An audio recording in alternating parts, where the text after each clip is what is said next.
No, yes.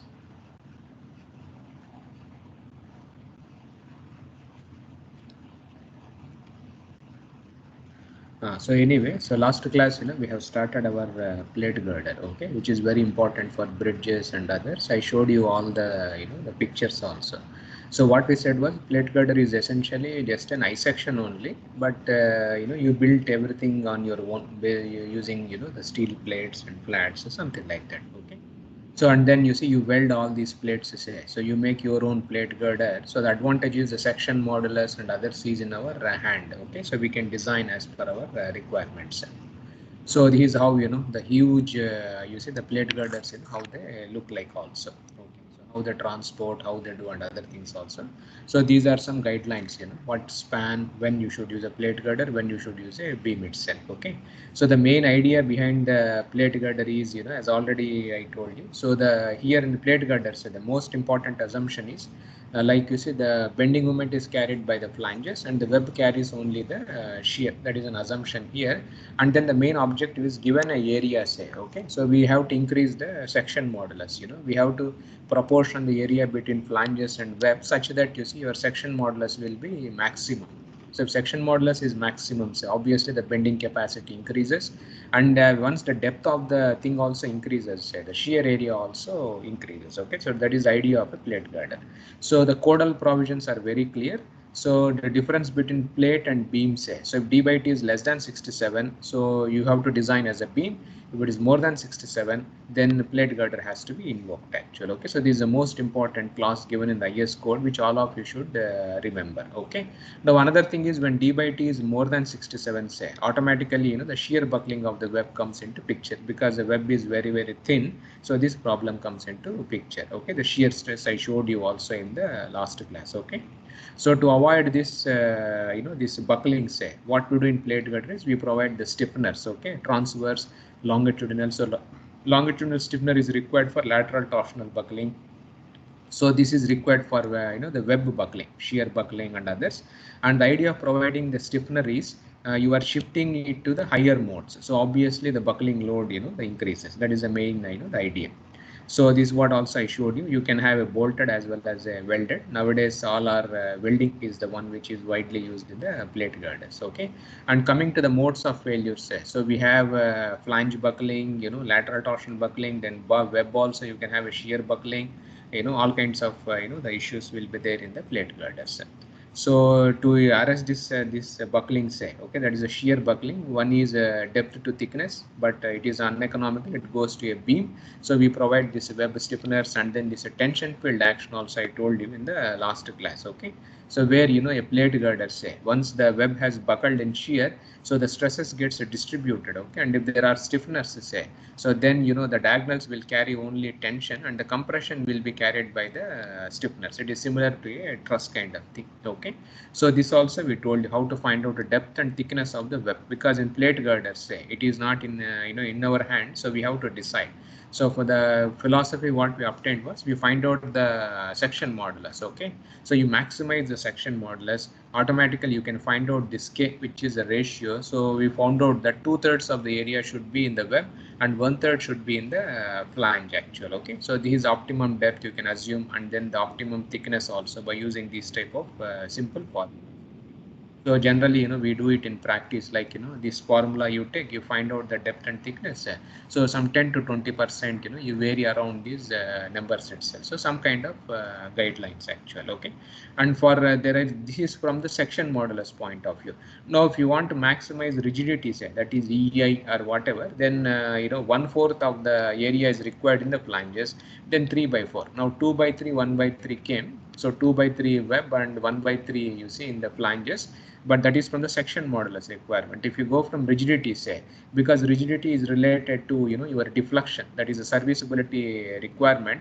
So it tells that 3/4 here and 1/4 here actually. So you vary based on these numbers, and generally the depth is taken as there are some guidelines are there from practical point of view, and so many issues are there, like 1/10, 1/12 of the span we can take as a depth. Then once depth is known, so you find out thickness from these expressions and you vary such that you see your shear capacity, bending capacity, and other things will be satisfied actually, okay. now these are the guidelines. So if you see our IS code say the clause 7, this clause will be there 8.6.1 in the code. So it gives you what should be your D by T, that is a slenderness ratio. So when if you are not providing any transverse stiffeners say, so then D by T should be less than 200 times epsilon, and if the web is connected to flanges along one longitudinal edge say, then D by T should be less than 90. Then if you are providing a transverse stiffeners, okay, so C is the spacing between the stiffeners. So C is the spacing and D is the thickness of the web actual. Okay, so depending on C and D, you have to choose your this one. See, like suppose C lies between 3D to D say, then it should be less than 200 times epsilon. Then if C 0.7 to D say, then it should be 200 times epsilon this one. Then C is more than 0.74 D say, then it should be 270 times the epsilon kind of thing. So when C is less than 0.74 D say, what does it tells you? No. See 0.74 times D. No. So what does it tells us? No. So C is less than 0.74 times D actual. So the stiffener spacing is less than. So this is 0.74 times D. Okay. So when the stiffener spacing is smaller than the depth of the your web say, then obviously you see you can increase your slenderness up to 270 also. And if C is more than 3 times D say, that means the stiffeners are provided far away actual. Okay, so then the web is considered as you see unstiffened the web itself. So that is how the code gives a guideline actual.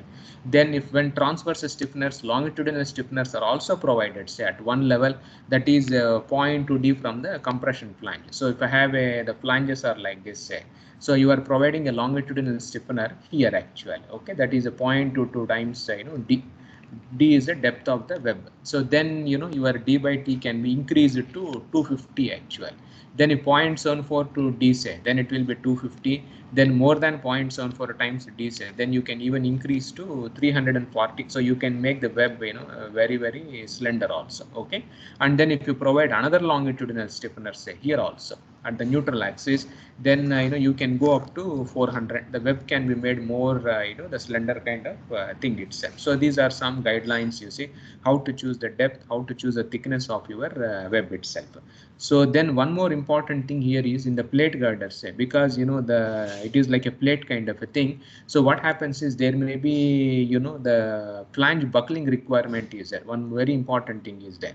So the compression flange say generally they buckle into the web itself. This is a very serious issue, like you see.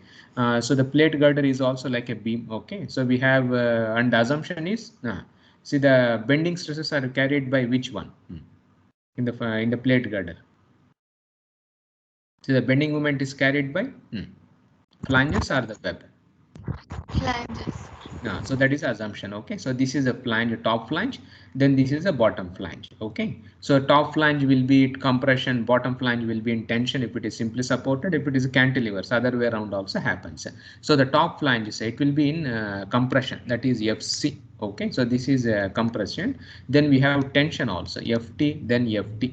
Because of the curvature of the plate and this problem happens. So this FC say you can resolve it into vertical component and horizontal component say. So you will have this F1. Okay, that is a vertical component will be there F1. Then the FT say. So this also if you find out the resolve into components say. So this also will create F1 actually. So what happens here, the web. So you can see right here the web also you will have a the concentrated a compression which is coming from the only from the flanges, that is a tension compression say. So because of the curvature, okay, because the plate girder is a plate so when it is trying to bend say, it becomes like this. So compression, the component of this compressive force in vertical direction, then tension say, so it will create some kind of compression in the web itself. And since it is very slender say, so there is a chance of the buckling this issue. So this they call as the compression flange to buckle into the web actually. So the compression flange, so the buckling of you see the compression flange into the web basically. So this is also a serious problem in the plate girders.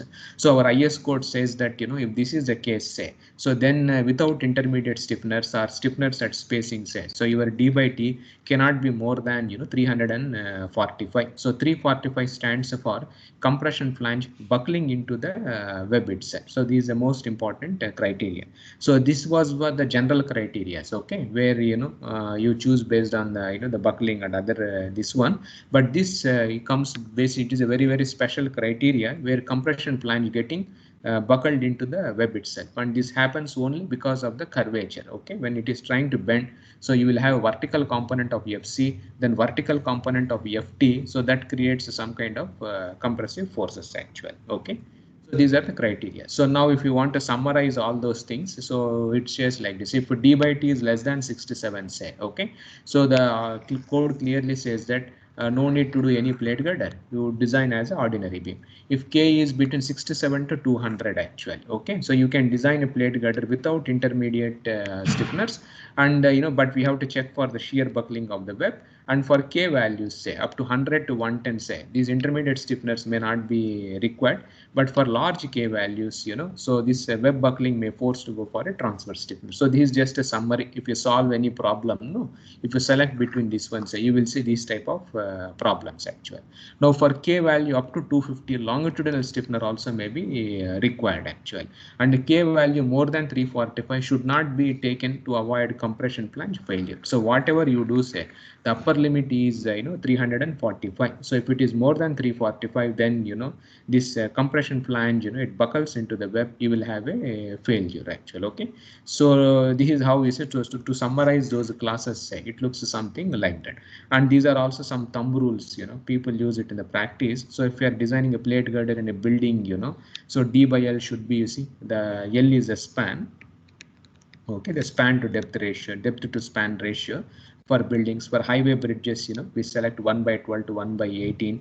Then railway bridges, say 1 by 10 to 1 by 15. So some guidelines are available actually, which comes from the practical things itself. So now the first thing is, we have to fix the size of the flanges. What should be the area of the flange? What should be the area of the web? Already, what is the guideline here? How much should be? So if I know the area, say, how much should be the area inside the flange? See, we have two, guidelines I just showed you. The area of the flange is how much area should be in the flange. If the total area is A, 1/3. 1/3, that comes from maximizing the section modulus. From rigidity requirement, the rigidity requirement, what is the value? You can see here. For the rigidity requirement, say, so you can do this maximization. 1/4 should be in the flange. For section modulus, 1/3 should be there actually. Okay, so this anyway comes from those guidelines. But now how much should be the area of the flange, say, so that you can find out by so you find out the section modulus. Okay, so this is the your web section model, plastic section modulus, and this is a flange section modulus actually. Okay, so it is the area of the web plus EAF. You can also write like this. So now this plastic section modulus you can find out from the bending equation. That is a simple bending theory. M is equal to F into Z, and of course we add this partial safety factor itself actually. Okay, so now so ZP, this relation between AF and AW, so you can use this. But generally in the plate girder, say, the whole bending moment is carried by so web will have any role. So in the plate girder, whole bending moment is carried by the flanges or the web? Flanges. Flanges. So just use this straightforward formula. So mu by Fy into gamma m naught into d, say. So this automatically gives you the flange. So this you can find out from your bending capacity formula itself. Okay. So then because we have to find out breadth of the flange, thickness of the flange, say, once I know the area of the flange, so this is anyway breadth of the flange multiplied by thickness of the flange, and we have the criterions, like you see the flange, if it has to be plastic, say, or if it is semi-compact, say, it should lie between 9.4 to 13.6. If it is a plastic, it should be less than 9.4. So we have another guideline which comes from the this TF actually. Okay, so you can substitute using those guidelines, say. If you want a semi-compact section, the highest is a 13.6. So substitute here, say, so 13.6 TF is equal to 13.6 breadth of the flange.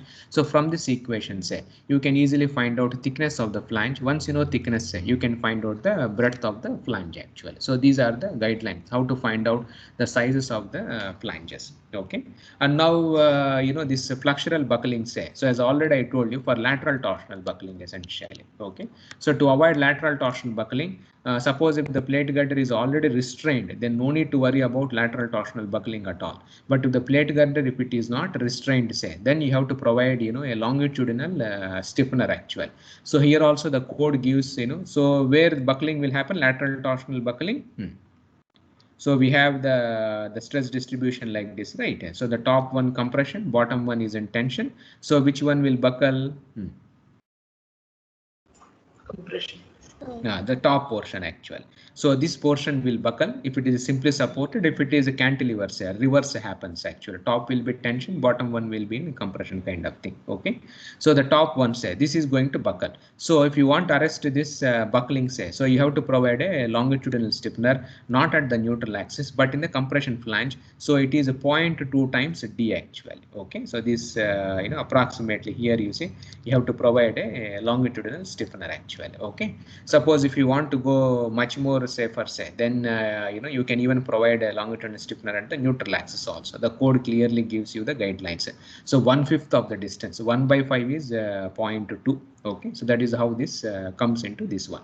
So then if you provide additional horizontal stiffener, say, then D/T can be increased up to 250. That is how the code the code gives a guidelines actually. Okay, so this is what we call as a longitudinal stiffener actual. Okay, so the longitudinal stiffener.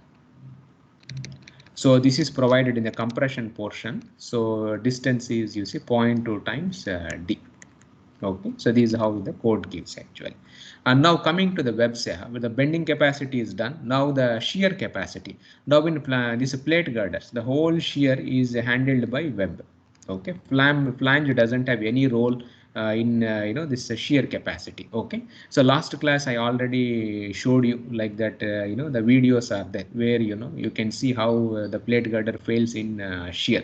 So you would have seen, right, these type of ripples kind of thing. It comes all the diagonal, the buckling. So the diagonal, you see, this happens actually. Okay, now another most important thing what we discussed in the last class is in columns, say, once the column has buckled, it will not carry any more load, and then it gives. But in plates, what happens? What is the speciality of the plates? Doing buckling. What did we say in the last class? You see this figure which I showed you in the last class also. What did we say? If I take any plate, say, which is under compression, what's the advantage of plates? Once it buckles, the load carrying capacity increases. So there it has still a load, it can carry some more load actually. Why it happens? Because of Tension. So you see, you can see this figure, right? So this is a stress distribution, compressive stress here, compressive stress here. But in other directions, say, which is free, there is no forces acting, you will see these type of compressive forces actually, sigma y. You followed. So tensile forces will get developed, so it tries to gives you additional strength actually. Now here it is not compression, it is basically a shear buckling. So shear buckling means 45 degrees. So this entire figure, say, you can rotate by 45 degrees, then you will understand the tension field actually. Okay, so now our code also gives you two types of methods actually. One is a simple method. Okay, we don't worry about tension field or anything like that. So once a plate is buckled, say, that's it, it is gone like that. You see, we do the design. Another one is you add this also into our calculations to get to be more economy point of view also. So both the methods, the code gives you nicely the guidelines. So these are the buckling mode shapes actually. Shear buckling, you followed. So shear buckling of web, say.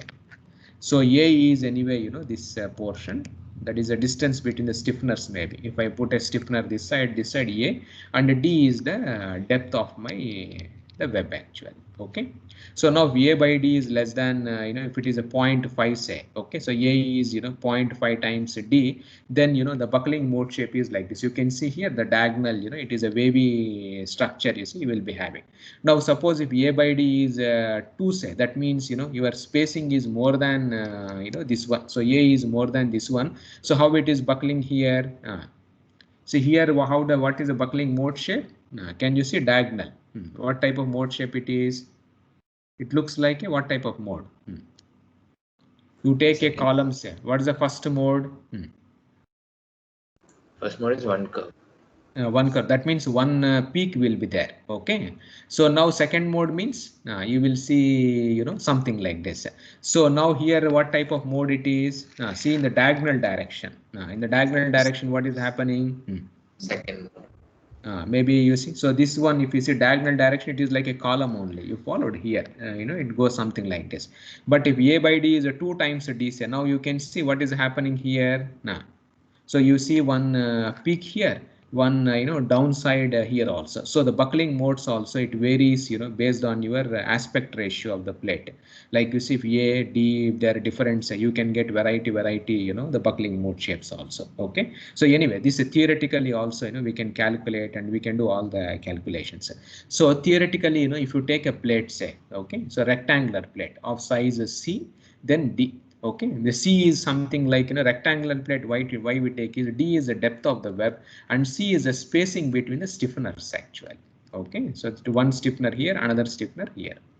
Now, so and this plate is rectangular plate. We have dimensions C and D. They are subjected to pure shear basically. Okay, like this.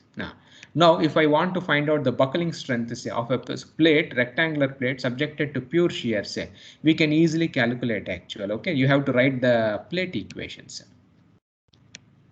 Okay, so there are any of you know any idea what are the plate equations?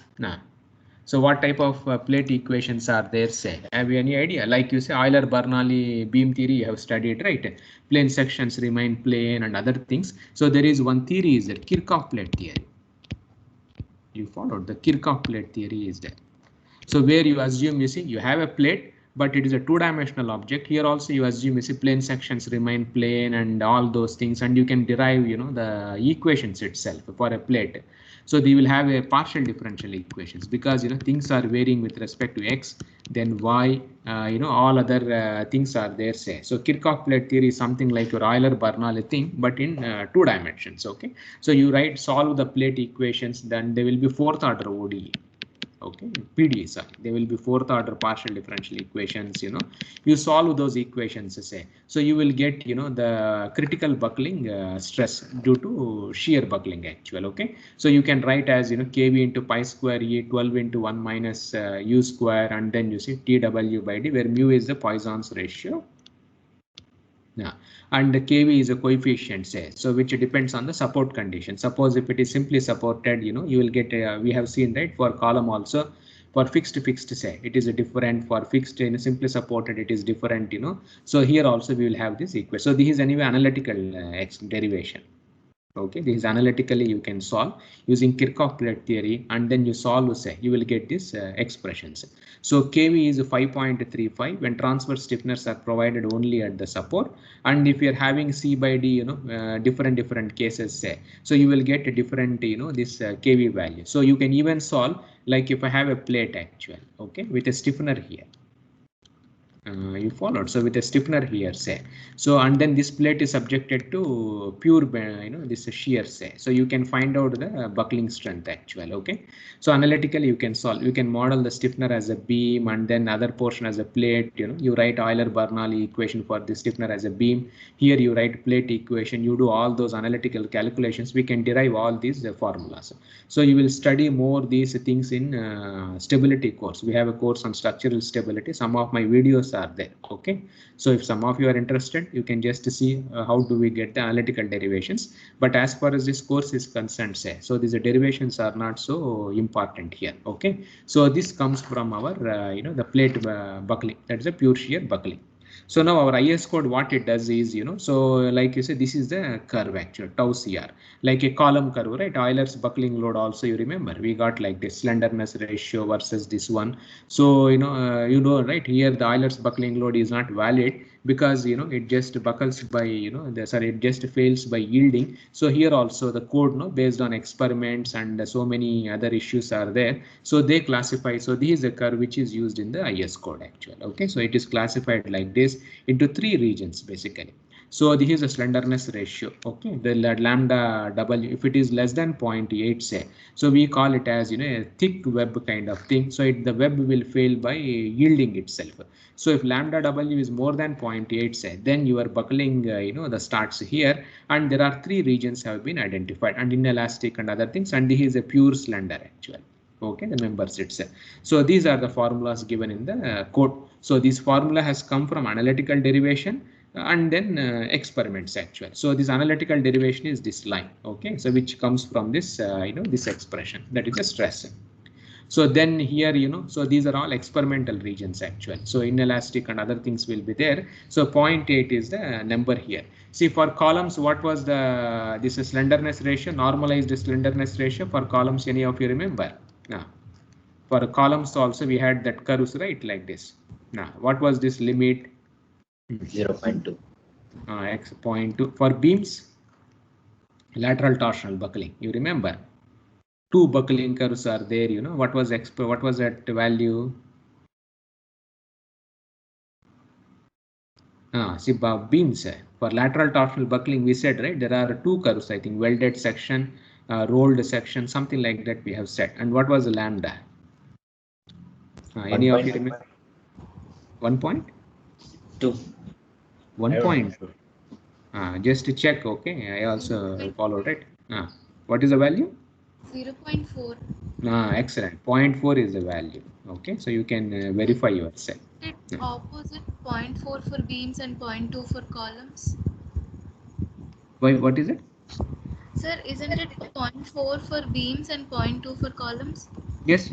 That is correct only, right? 0.4 and 0.2 only. Okay. Yeah. You see the code also, they have clearly, they would mention. Now this lambda is nothing but the non-dimensional slenderness ratio. What is non-dimensional slenderness ratio? For columns. Root of Fy by FCR. Root of Fy by FCR. For beams it was?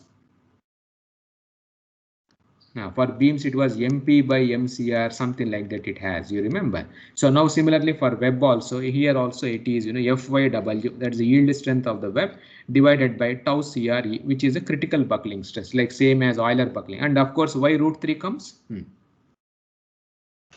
resistance. Shear. So whenever you say shear, say this root 3 can't, we are here talking about shear buckling itself. So this is a non-dimensional web slenderness ratio. So there are the 3 guidelines actually. Okay, so 0.8, then 0.8 to 1.2, then 1.2. So this is yielding, it fails.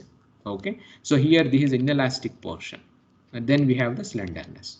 So slenderness anyway goes to use the classical formula itself. So this is the shear capacity. So area into, you see, the area of the web multiplied by tau b. So this tau b has to be calculated from this region. So you find out the slenderness of the ratio of the web. So for let us say my web is here, say. So you pick up the value tau y or whatever here, and then you multiply the area. So you will get the shear capacity of the web. So this is a simple method, which is what they call as, you see, the post-critical method. So given in the IS code. So very simple.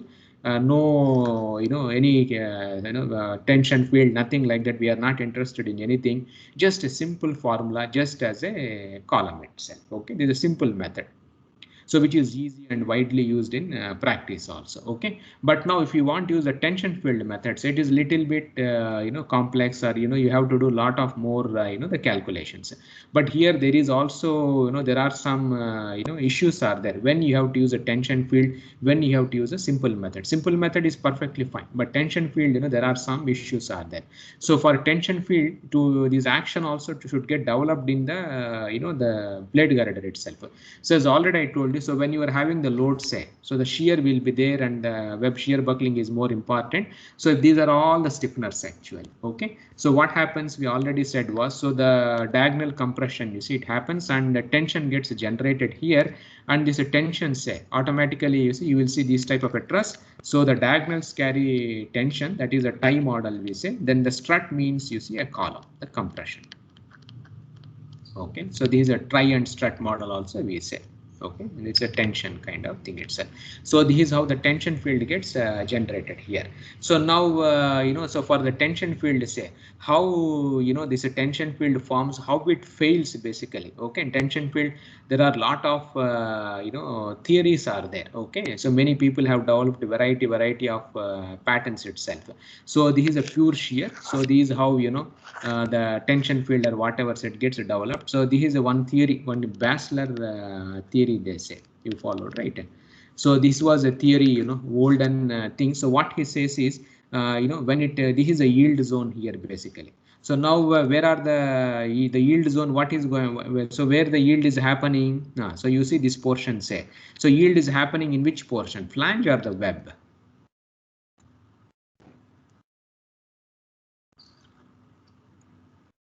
See, this is the top is the flanges. Okay, this is a web portion. So where the, you know, the yield zone. So the yield zone is in which region actually? In the flanges, yes. Do you have anything? No. No, sir. In the web. In the web. So this is one theory. Okay, so some people say that, you know, it fails like this. You know, that is one theory. Then there is another theory, Porter theory, they say. Okay, so the flanges are very strong or something. Now here also this is a, you know, the yield zone. And now you tell me where the yield zone is forming. Now web or the flange? Now see, top and things are, flange is above. So this is a web actually. So the yield zone where it is located? On the flange. In the flange. So sometime. It's in the flange. No? It is in the flange only. That's what you see. So here there are some variety theories are there. So they say that, you see, the plate girders, say the stiffeners are very strong, and if the flange is also plastic cell. So then what they say is in the yield zone. No? So it fails, like you see, one plastic hinge gets formed here, another plastic hinge gets formed here, another plastic hinge. So 4 hinges gets formed, and then you see. So this is how, you know, it fails, or, you know, so there are a lot of theories are there. So Basler theory, Porter theory, then, you know, so many theories are there. So this is you know, the, you know, when they do the experiments, say, so this is a experiment also, you know, there has been many people have carried out. Okay, so what type of theory here it is, how it is failing? Can you see this one? Basler or Porter? So where the plastic hinges are located here? Flanges. So this is a Porter theory, they say. So there are several. So this is a tension flange actual. Okay, here also you can easily, you know, you can make it actual. Okay, so these regions and other, so many theories are there. So the theory here is, you know, you can derive the formulas also. So this is a tension field. So sigma TF is additional tension field here. So initially the whole plate is under you know, this is shear, that is, you know, pure shear kind of thing, which is a tau CR. Once it has reached the, you know, tau CR, that is buckling strength of the, you know, the shear buckling strength. So then, you know, at 90-45, this is a theta angle, say. So the tension flange, let us say it has formed with some angle, some theta or whatever you have actual. Okay, it may not be exact 45. So this region basically acts as a tension flange. So you can easily find out, you see. So you rotate the stresses, say. So you know, right, this transformation equations are there, like Mohr circle, you know, principal stress and this one. So sigma x dash, sigma y dash, x dash y dash. So original coordinate system is x and y. Okay, so you rotate this coordinate system by, you see, some theta. Okay, that is angle theta. So now this is x dash and this is y dash, say. So now you find out sigma x dash, sigma y dash, and sigma x dash y dash, say. So this comes from the buckling thing itself, and your tension field also gets formed during the buckling time. So that is the sigma, you know, TF actual. So these are the stresses. So now to find out the failure things, say. So what we try to do is we substitute in the von Mises criteria. So already I explained you the von Mises criteria. So I think we discussed in 3 dimensions. So other direction you ignore, say. In 2 dimensional, if you wrote that one, so Fy square, if you substitute in this expression, you can get this Fty. Okay, that is a tension field, you know, whatever is the sigma Ty. So you will get this, you know, the expression from that transformation. and then you do some virtual work method, and there are several theories are there, or this you have to do some more algebra there. So this is a famous, you see, Cardiff model, they say. Okay, just you note down the names, derivations are not required. So the Cardiff model. So this is the theory which is the one widely used. Okay, so finally what happens is the shear capacity actual. So you can do from all the methods, so one can prove that your shear capacity, say, so it consists of three components actually. So can you recognize what is the first component? What is D into TW? Depth of the web multiplied by thickness of the web. What is that? Area of Area of the web. So area of the web multiplied by tau CR. Okay, so area of the web multiplied by tau CR is nothing but which you have got from the post critical method actually. So this method, say, tau B, that is during the buckling. Okay, and plus you are having additional thing also. What is this additional thing? So anyway, you forget about all these things. So you have this one. So this is coming from where? Now, what is sigma YTF? Just now we said, right, what is sigma YTF? It is nothing but the now you can see here what is sigma TF. So this is nothing but your Tensile stress during tension field action. Tension field action plus no, one more term is there. What is this term? Plastic hinge moment. But where the plastic hinges are getting formed, they are forming in the flange actually. So now what is happening here? So now you are after post buckling, say. So now your shear capacity has three components. One which comes from anyway your buckling thing itself. Other one used due to the tension field. Plus you are also flanges also are helping you. They are increasing the the shear capacity. So because of plus, so the whole mechanism, say, this is a failure during the tension field. So it has a contribution from plastic hinge also. Then it has a contribution from this tension field width actually. Okay, that is the width of the tension field region also. Plus before tension field, so you have buckling has to start. So that strength also comes into picture. So it has all the three components itself. So this is what they call as, you see, the famous, this is a Cardiff model. So they derived these expressions, and which the codes also are using these type of expressions. So S is anyway, so they have given like the distance between the plastic hinges. So they give all these things. Okay, so this is the S. Okay. Then TW, thickness of the web. Theta anyway is the angle actual. Okay, so this tension field angle, say how much will be this inclination of the tension field. Of course it will be 45, but you will have some variations actual. Okay, so then C, then S, and all other things are nicely defined in this expression. So in tension field, say, so your shear capacity will have contribution from three things actually. You can see nicely here. So A is your critical shear strength. Okay, that is the first expression, A into tau CR, plus you have the tension field, that is the B, then C, that is the plastic movement of the flanges actual. So this is the original curve actual. Okay, the tau CR. So now in tension field, so what has happened to your capacity now? So which one will be more, the simple post critical or this one?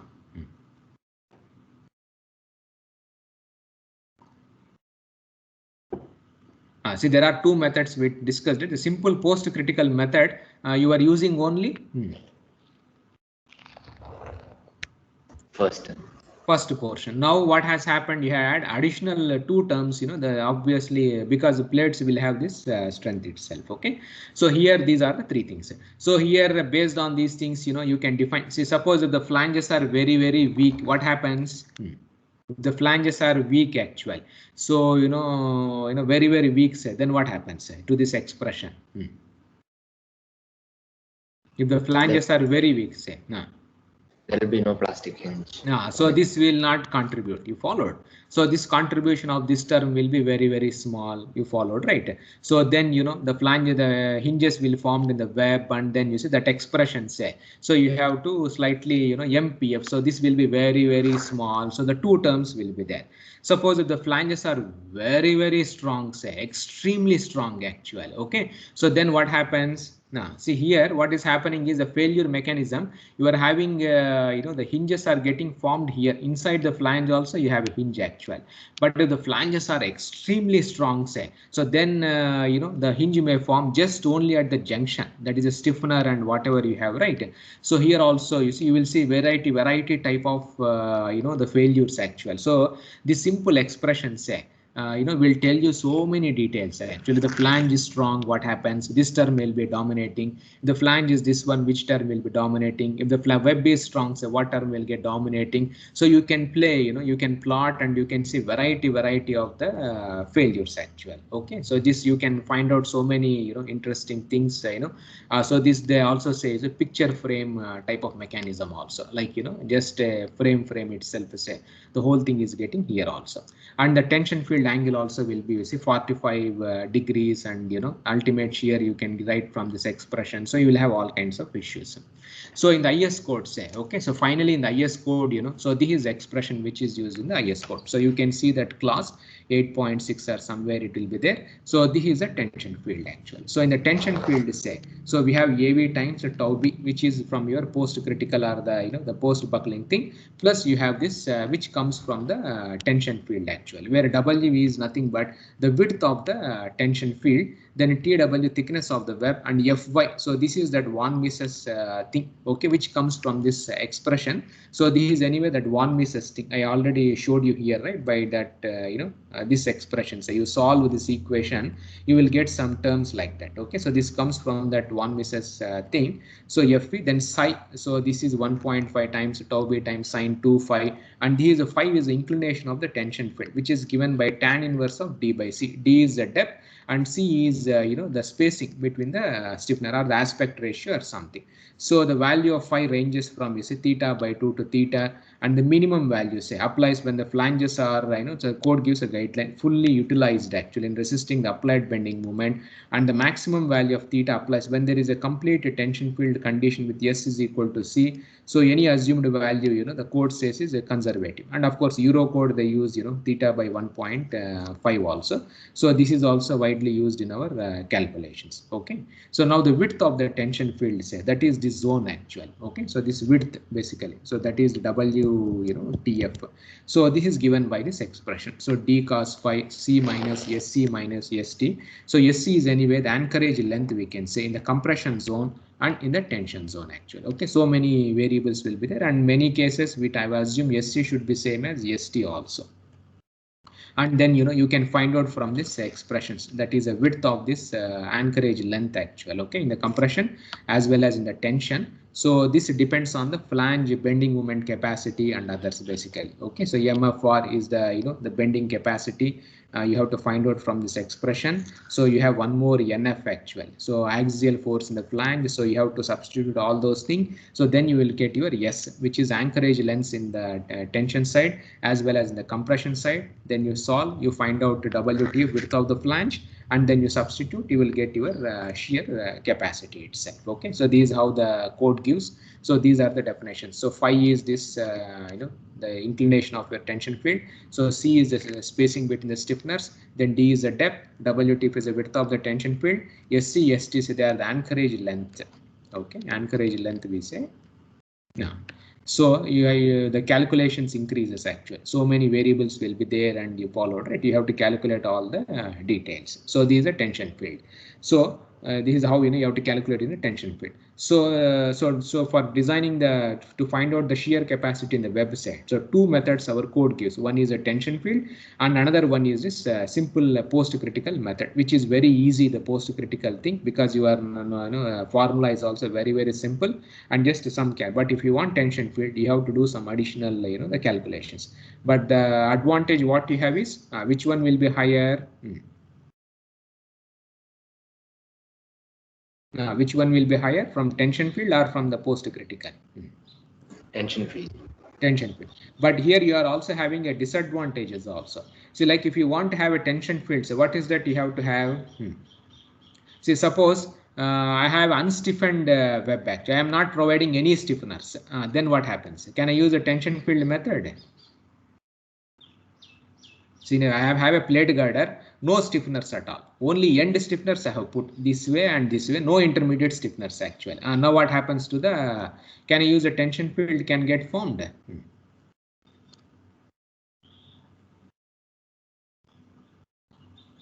No. So tension field can form when there are no stiffeners, or can I use here? No. No, sir. So you cannot use, because to that, for a tension field to form, say, you should have a very good stiffeners also. If there are no stiffeners and if it is unstiffened web, say, then tension field, to form a tension field, you also should have a very good stiffeners, and even the flange also should be very, very strong actually. The flanges are not strong also, then also you have this tension field may not get formed, and the failures will be a little bit difficult actually. Okay, so just this one. And now once the shear capacity, bending capacity is there, say, now the end panel design becomes very, very important. The end panel means near the supports actually. So you can divide the plate girder, say, into several pieces. Like you see, we have a plate girder here. Now, so you have provided stiffeners, one stiffener here, one stiffener, one stiffener, one stiffener, say. So the last one, that is you followed it. So this portion essentially, so this we call as the end panels. And these are intermediate panels actually. Okay, the middle panels, intermediate panels we say. Now the design of the end panels, say, so it becomes very, very important here actually. Okay, so here so what happens, so here the problem with this is so if it is a tension field, okay, so what happens is like this. So if this is a our plate girder, okay, so let us say tension field is also there, say. Now if I see panel BC, so this is one panel and this is a panel CD. Okay, so this is my tension here, which is a diagonal here we are having. So this diagonal tension can be resolved into two components. One is the vertical component, you have a horizontal component also. Now this is in the panel CD. Now in the panel BC also we have like this actual. Okay, so now you have a horizontal component, you have a vertical component. Now what happens, so the vertical components anyway they will be carried by this your stiffeners will be there. The horizontal components, they get balanced actually. Okay, so they have you followed it, they get balanced with adjacent panels also. But when it comes to this panel, say, that is a AB panel. Now what happens in here at this stiffener? Now, so here what happens is the last one, so the stiffener, you will have a horizontal the component also which comes on the stiffener, but other side you don't have any panel actually, because that is a last panel. So here the design of this stiffener, say, the last one or this entire panel has to be done in a slightly a different you see the fashion actual. So the code clearly says is this one. So if we are having a end panel, say, that is a panel B. Okay, so you can design according to the post critical method also, we can see that is a whatever thing. Now additionally the end panels, say, along with the stiffeners, okay, should be checked as a beam spanning between the flanges of the girder to resist a shear force and a movement of some equations are been given. So this stiffener, whatever you are having, say, because of the tension field action or whatever, so you also will be having, you see, the horizontal, this force also like this. So what the code clearly says is, so this panel, say, so this you have to design as a beam basically. So these are the supports of the beam. If it is like a vertical, the beam kind of a thing. So this you have to, so this will have, a shear force will be there. Then a movement also will come into picture actually. And the end stiffener, say, should also be capable of resisting the reaction which comes from the support reaction plus a compressive force due to the movement actually, the flange movement or whatever it is. So this also has to be, you have to do the design. So these, and you can also, the code says you can also design as a this tension field method also. So these are the expressions. So this is the longitudinal shear, say. So the code says HQ by 2 and the bending moment also, which comes from this one HQ into D by 10. So this HQ, that is the horizontal the things will be there. So this also you can find out from this expression. So 1.25 times VDP. VDP is given by this expression. Then VCR by you see the VDP. Okay, so VCR is your critical whatever expression comes, then VDP.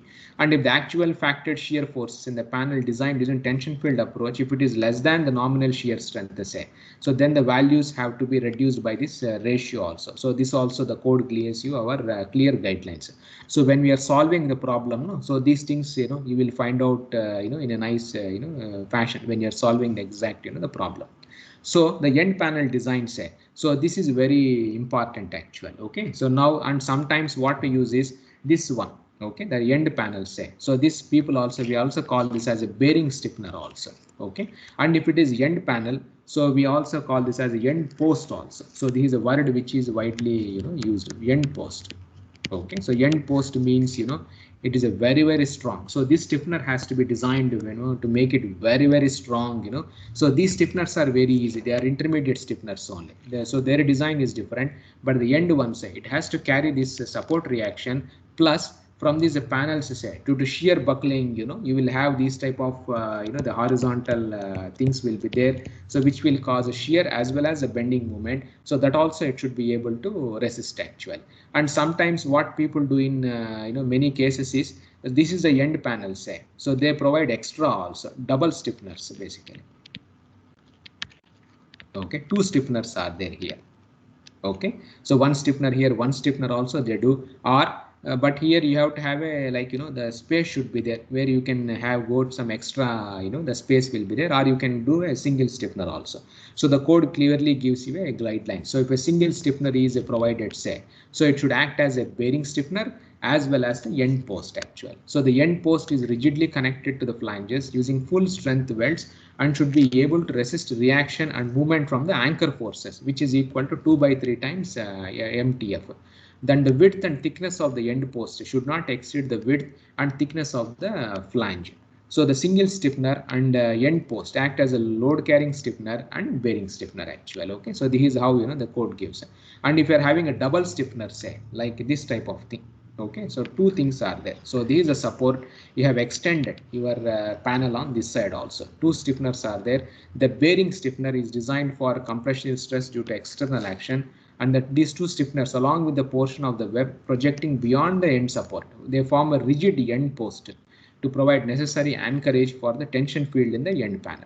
The inner stiffener say carries a vertical reaction from the girder. It is checked for bearing and buckling at the center itself. So they will give so many clauses are there, and all these things have come from the lot of experiments, empirical formulas, and little bit of theory say. So the code gives all these details actually. Okay, and then once you have designed, the end panel design is different, intermediate panel design is different. Now one has to design the connection also, the flange and the web plates. So so this welding, if you are carrying say, you have to carry the shear force and then the shear force per unit length, and you find out the weld throat thickness, all these details. So you can find out, you see, the how much should be the the throat thickness, because anyway you will be going to do the welding from the whole the flange and the web. So how much should be the weld throat thickness say, you can carry from this estimate from these expressions also. Okay, and then once you have designed the connection say, so now you have to design the stiffeners also, the bearing capacity, the buckling resistance of the stiffeners, all those things have to be designed actually. Okay, so anyway, so time is over, so I will stop here. We will continue in our next class.